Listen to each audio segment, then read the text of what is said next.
안녕하세요. 누군가에게는 몇천 원이 하루 생활비이고 밥값일 수 있다는 겁니다.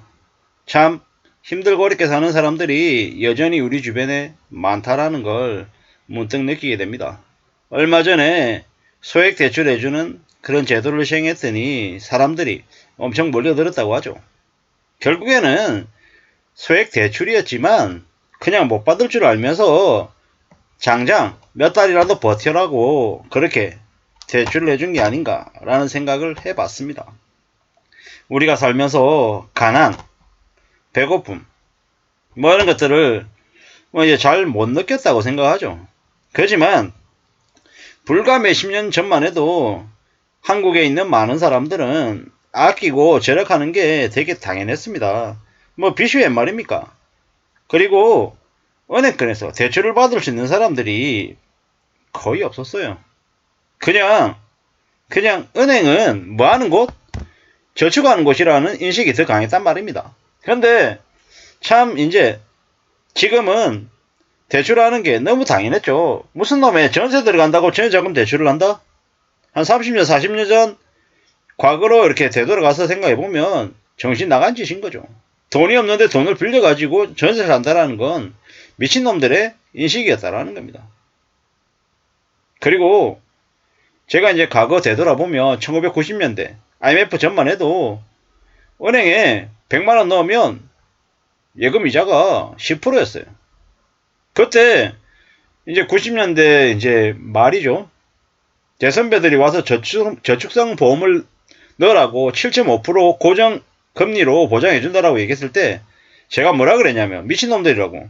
아니 그냥 은행에 그냥 예적금 넣으면 10% 금리 받는데 이자 받는데 무슨 놈의 7.5% 고정금리를 되게 좋은 상품이라고 떠들어대냐고 제가 욕을 했었습니다. 그 당시에. 근데 지나보니까 아이고 7.5% 저축성 보험 그런 거 자체가 없는 거예요 이제는. 지금 와가지고 보면 또 뭐야 그 장기 채권들 보면 금리가 5%다 6%다 이러면은 사람들이 별로 안 높다라고 생각하잖아요. 근데 이게 한국도 시간이 좀 더 지나면 5년 지나고 10년 지나면 일본처럼 완전 저금리 시대가 또 올 것 같다라는 겁니다. 그럼 그때가 되면 또 어떻게 될까? 그때가 되면 또 5%짜리 6%짜리 장기 채권은 야 그런 좋은 상품이 없었는데 그때 많이 사놓을걸 이렇게 생각할 수도 있겠더라는 겁니다. 어떻게든 가난하게 살지 않기 위해서는 미리미리 준비하는 게 필요한 것 같습니다. 뭐 누군가는 한 달에 200만원을 벌고 누군가는 1000만원을 벌고 또 누군가는 2천만원을 벌겠죠. 근데 제일 중요한 건 뭐다? 자기가 벌어들이는 돈보다 쓰는 돈이 적어야 된다. 그래서 아껴서 남겨둬서 계속 축적을 해야 된다 라는 말씀을 좀 드리고 싶더라고요. 제가 얼마 전에 17만원어치 채권을 샀는데요. 17만원어치 채권을 사면 1년에 대략 계산해보니까 그 채권으로 계산해보니까 7천원 정도의 수익이 생기더라고요. 7천원이면 별것 아닌 돈일 수 있겠지만 뭐 한 끼 밥을 먹을 수 있는 돈도 될 수 있겠으라는 생각이 좀 들었습니다. 비록 17만원이 얼마 안 되는 돈이지만 17만원 넣어놨더니 7천원이 생기더라. 이 나중에 한 100만원 집어넣으면 5만원 생겨 6만원 생긴다라는 건데 그게 적은 돈이냐? 적은 돈이 아니다라는 생각이 들더라고요. 앞으로 경제적으로 몰락가는 사람들이 많아질 겁니다. 사람들의 염치와 예의도 없어질 겁니다. 범죄가 창궐하는 시대가 될 거다라는 거죠. 생태 쓰고 뭐든 약점 잡아서 남에게 돈 뜯어내려고 하는 습관이 자리 잡힐 겁니다. 남녀 갈등도 심해질 거고요.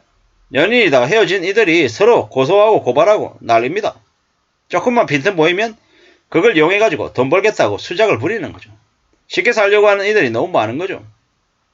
사람인데 인간 이하의 처신을 하며 살죠. 자기가 불행한 걸 남에게 공격하는 걸로 해소하려는 겁니다. 먹고 사는 게 힘드니까 떼쓰고 저렇게 이용하는 거죠. 넘어지고 쓰러지고 뭐 그러한 짓거리들로 돈을 받으려고 하죠. 편하게 먹고 살려고 하는 거죠. 자해 공갈하는 사람들 많답니다. 새벽에 운전하고 가면 갑자기 뛰어드는 노인들을 조심해야 된다고 하죠. 뭐 다치면 돈 받고 그러다가 갑자기 세상을 뜨면 그냥 그렇게 세상을 그냥 삶을 그냥 마감해 버리겠다 라는 매우 극단적인 생각을 가지고 뛰어드는 노인들이 많다라는 거죠. 어제도 제가 지나가면서 아주 가득 쌓은 리어카를, 폐지 리어카를 끌고 가는 노인을 봤어요. 되게 힘들어 보이시더라고요. 그분은 무슨 잘못을 했길래 그렇게 무더운 날씨에 낑낑대면서 폐지 리어카를 끌고 다녀야 되는 걸까? 이런 생각들이 들었습니다. 정직하지 못하게 살았나? 젊었을 시절 너무 흥청망청거렸나? 아니면 운이 안 좋았나? 여러 가지 생각들이 들었는데요. 확실한 건 뭐다?